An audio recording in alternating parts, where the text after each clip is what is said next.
Anamuchinu, Agaveji, Blekusu, all the towns along the coast are having their share of nature, but not in a very, very pleasant manner. We'll get into that conversation a bit because our man Faisal Abdul is joining us on the phone line now. Faisal, good morning. Assalamu alaikum. Wa alaikum salam, my brother. Good morning. Now, you tell me, what exactly is happening? The places I've mentioned, maybe there's more that we don't know. Paint a picture of what's happening around the area. Yeah, so the areas we are talking about are Salakope, Agaveji, Amutinu, and other parts in the Keta and the Anglo areas, which have been subjected to distraction from the sea. For a long time, it is a recurring issue. In 2021 to somewhere around 2023, there were several incidents of sea distraction that caused, that actually swept away several homes, leaving residents homeless. Now, for the start of 2025, between January 17th and Saturday, March 1, there were 4 tidal wave incidents again along the Keta Lagoon, and this time around it has swept away entirely the Agaveji, Salakofra, Mutinu communities. I was in Salakofra on Friday, and what we observed was some few distance away from the sea to the road. There were still buildings along the stretch. Right. But last night when I got here, the sea has taken away these buildings too, threatening to cross the main Keta Aflower Road. And once that happens, it is going to cross over to the lagoon side, which residents that between 2021 and 2023 that were affected have moved into put up some makeshift structures where they are currently being housed. And so the situation along these stretch, the Keta Lagoon stretch, particularly in these communities I mentioned, is terrible. What I came to meet here last night is terrifying, and it is a mass threat not only to livelihood but to human lives. Johnny, last night I stayed late into the night, somewhere around 11 p.m. to observe how the people here will be passing the night, and you see hundreds of them sleeping in the open just along the road. Some under mosquito nets, others without a mosquito net, simply because they do not have a place to go. And so that's exactly how the situation looks like along the Keta Lagoon here, particularly in the Keta area, which has been the hardest hit since the recent tidal wave incident, Johnny. I'm worried about the children and the women. You paint a picture for me. How are they surviving and coping in all of this? I know the men are resilient, they're strong, bold, they have been hit, yes. But for me, the women and children, how are they coping? Johnny, you come here in the afternoons and you find all these category of persons. But in the night, like yesterday, it's difficult finding a man inside. So the people you see sleeping by the stretch are women, children. And we know how vulnerable children in particular can be to harsh weather conditions. Exposed to the weather without mosquito nets in some cases. It's not a feeling you would want to put yourself in. It is agonizing watching children, women in this state. There was a 52-year-old woman I met last night who told me that her house was several meters away from the sea, and between 2021 and 2023 when the incident happened, she never thought that it was getting closer to her until on Saturday when she went out, and then by the time she came in, the sea had come to take over the entire building. All she could pick were some few dresses, and has since moved into a structure just across the road. Now, they sleep at night and are scared because at every point in time, they hear turbulence from the sea, and because of that, they are not able to sleep because they fear the sea may just come at any time, because the sea is just where they are sleeping, and the sea, the shoreline is just some 10, 15 meters away. And so even the roaring from the sea alone is scary. And to imagine that within no time the sea may just come and sweep them away, it's terrible. It's not a good feeling. It's heartbreaking. And so that's exactly what the situation is for women and children. Now, it is Monday morning already. I'm going to the school. The basic school here, the sea has, so close to the walls already. And so there is a fear that the school may soon be gone. But in the meantime, children are still going. But when you come to the community, you realize that a lot of the children are stuck at home because they have lost their school materials, school uniforms, they have lost their books, and so that there is no need to come into the school. Parents who are allowing the children to come to school tell you that even when they are with them in the open space, they simply do not have anything to do. And so they feel if they are with their friends in the school, at least that should set some respite and give them some, good feeling to be interacting with their colleagues. So they push them to go to the campus without school uniform.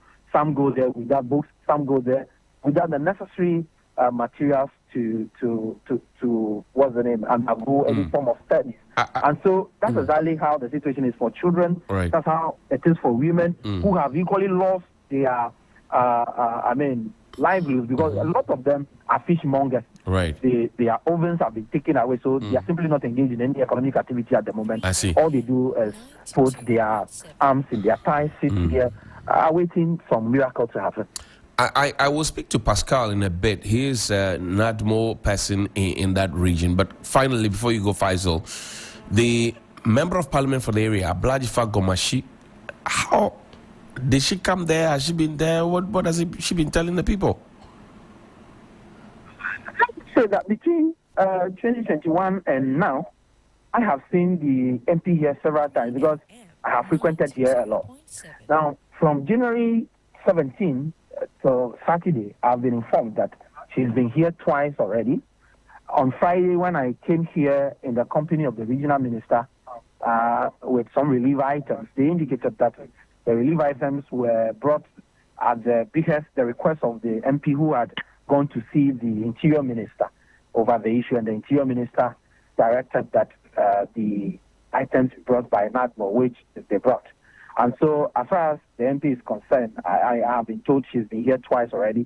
When I came Friday, I didn't meet her. This morning, she's not here yet, but I've been told she's been here twice. I have read, some write-ups that she put across regarding the issue on social media, but I have not directly interacted with her yet on the recent happenings.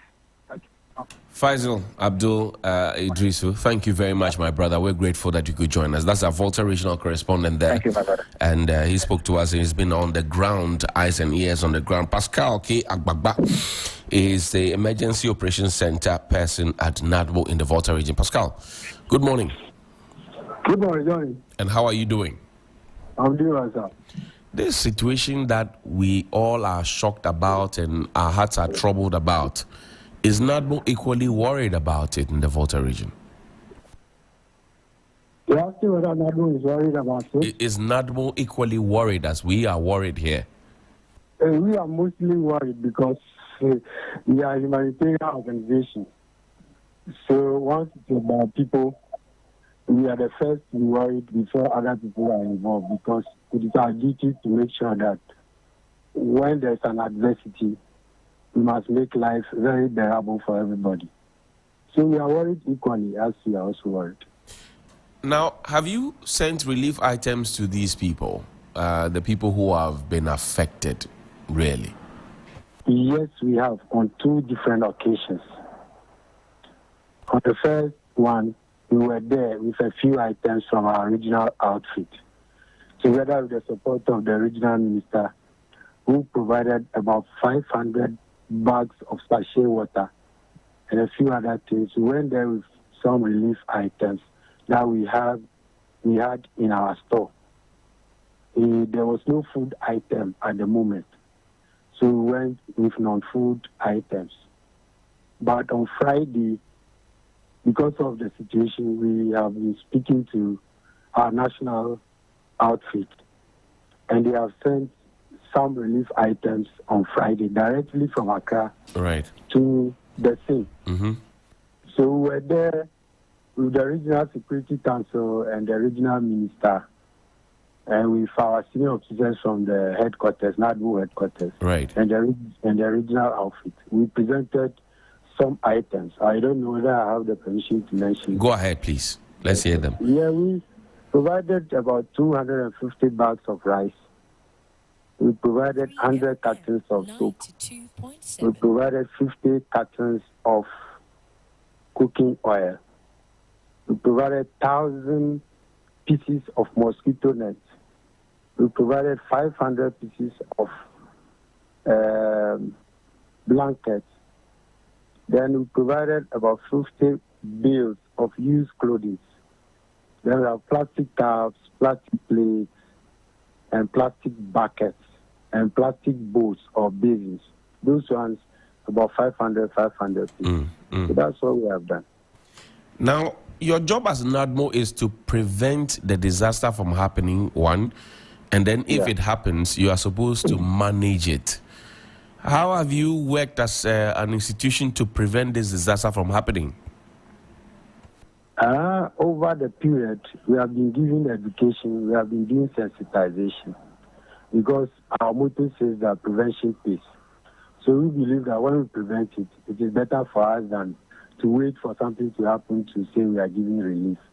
There's no amount of relief you can give to the people that will solve their problems, like what is happening now.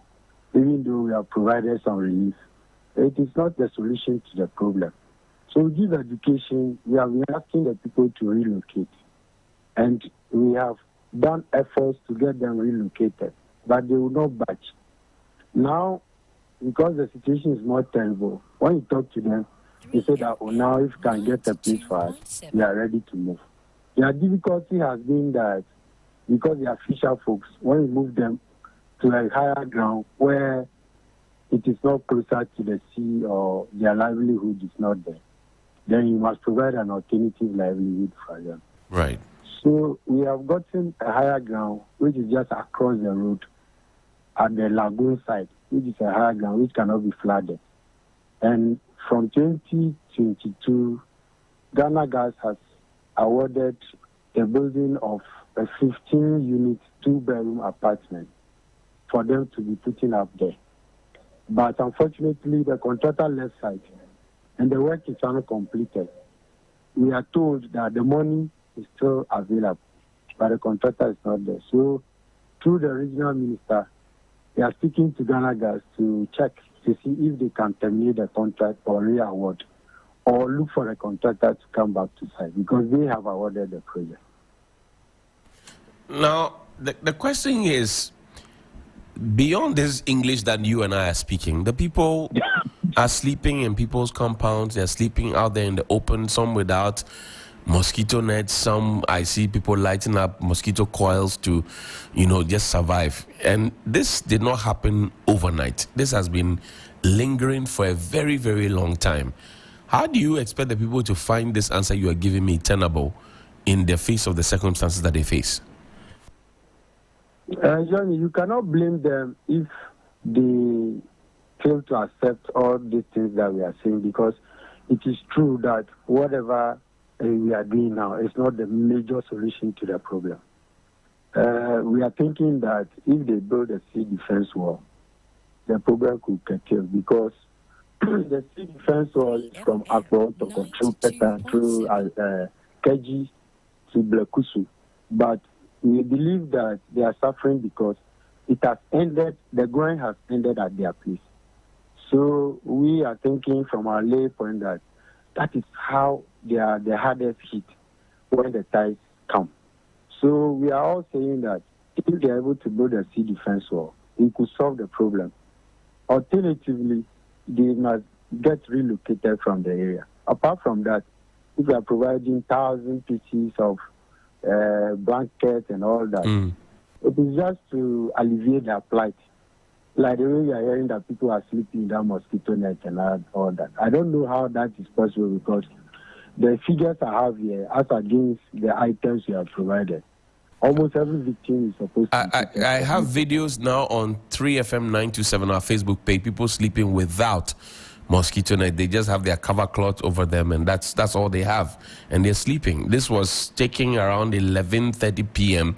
by Faisal, our regional correspondent. So is not, I'm not manufacturing that. I'm showing you visuals to support that.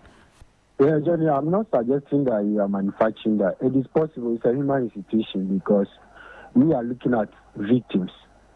So we have figures from our assessment and we are providing for the victims. It is possible that there are other people who are not victims and maybe these are ad hoc measures that you have taken, the relief items. They are ad hoc measures, interim. But then let's look at a more feasible response time, and I'll speak to the regional minister in a bit, but a more feasible and a solid solution. You say, one, you want to move them to a higher ground, and then two, you want to do find alternative means of employment because they are fisher folks largely. How far have we gone with that conversation? Are they in full agreement, or is 50-50? What does it look like? Now they are in agreement because Johnny, if you have been there 2022 and if you have been there... I was there in 2022. Yes, I saw it. Yesterday, if you are there, or if you have been there, you realize that they don't have an option than to accept because the sea has eaten almost everything. All the buildings, the cemetery, everything. Now, the sea is crossing the main road. And you have about only 15 meters from the road to the sea. So the buildings are no longer there. So if they say they will still stay there, then it's very strange. That is why we have discussed with them, and now they are in agreement with the proposals that we have made. Pascal Agbagba, thank you very much indeed. Is with the NADMO Emergency Operations Center in the Volta Region. We're grateful. Thank you, Pascal. Let's go now to the regional minister and head of the Regional Security Council, Honorable James Gunu. He is the man at the helm of affairs. Honorable, thank you and welcome.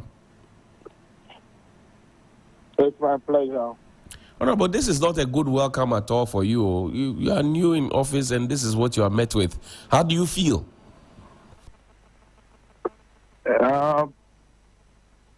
We shall resolve it. But I'm asking, how do you feel? I feel very, very bad, and I feel for the people who are currently displaced as a result of this other wave disaster. It's a natural disaster. It has been with the people for some time now, but the degree of devastation at this time is just too alarming, and we had to step in quickly, take the immediate step to ensure that we save the life of the people.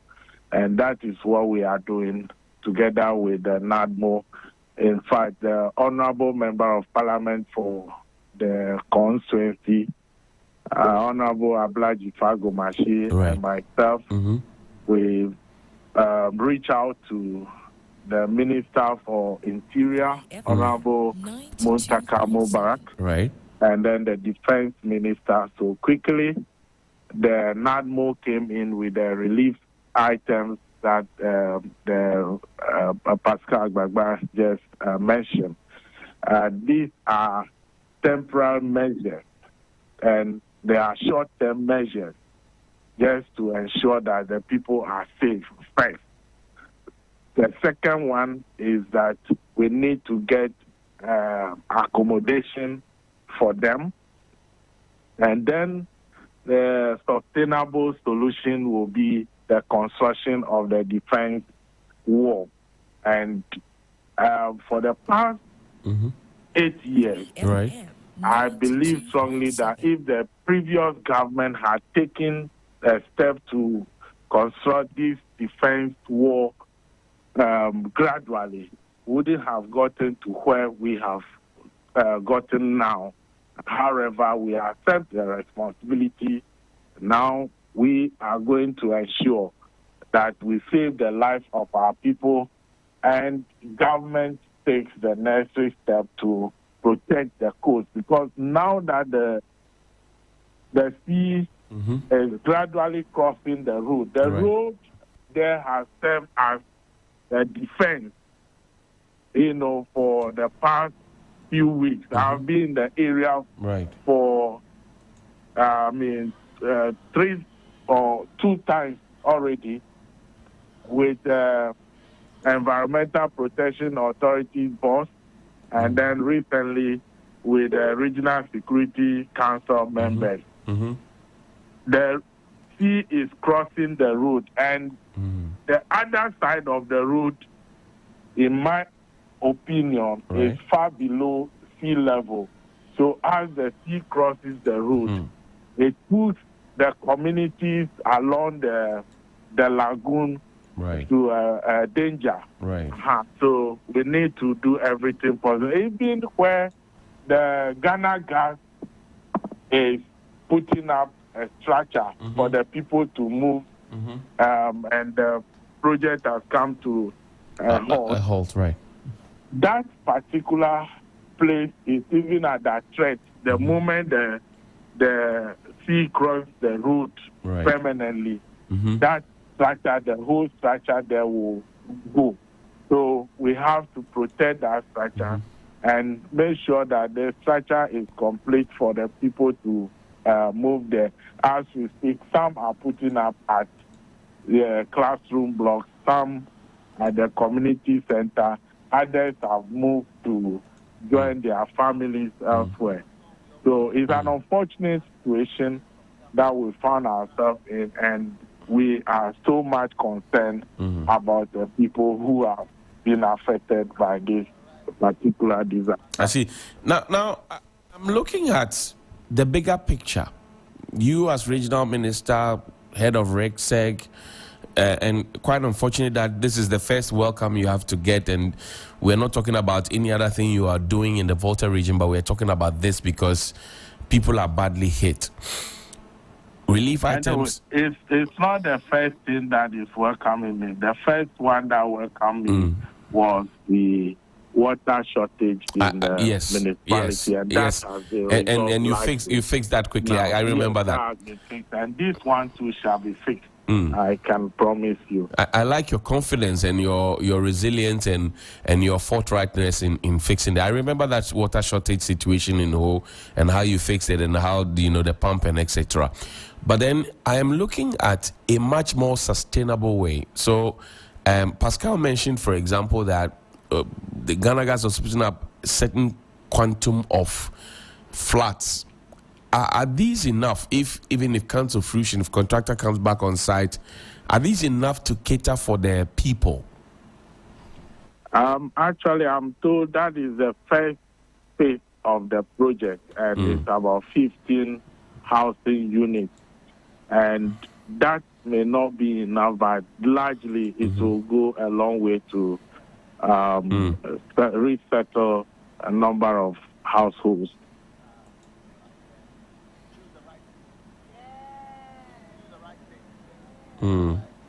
Yep. I see. Now, before you go, I want to hear from you. How soon should the people of Agaveji, Blekusu, Amuchinu, all those places that are affected, how soon should they expect a certain relief from you, the boss of the region? Okay, the relief, some have gone to them. And we are still appealing to corporate institutions to come to our aid, to support these people. And we believe that they will heed to our call. And TV3, 3 News, and others, I know when it comes to this kind of situation, you do your best to appeal to corporate organizations, and you yourself, you've been helping. So this is the time we need to collaborate and mobilize resources to help our people. Mr. James Gono, I thank you very much indeed for your time, Honorable, and I wish you well. Thank you very much. Thank you, sir. Grateful. And that's the conversation from the Volta region, part of the Volta region. I mean, along the Keta Road, and you know what's happening there. It's, if you go on our Facebook page, quite a terrible situation there, if you ask me. And people are really, really, really going through it. Some 44 minutes after 8. That means we're just 16 minutes at the top of the hour 9. We'll be engaging the old Achimotans, Accra. Yeah, right here. But we're struggling, hustling in the sun.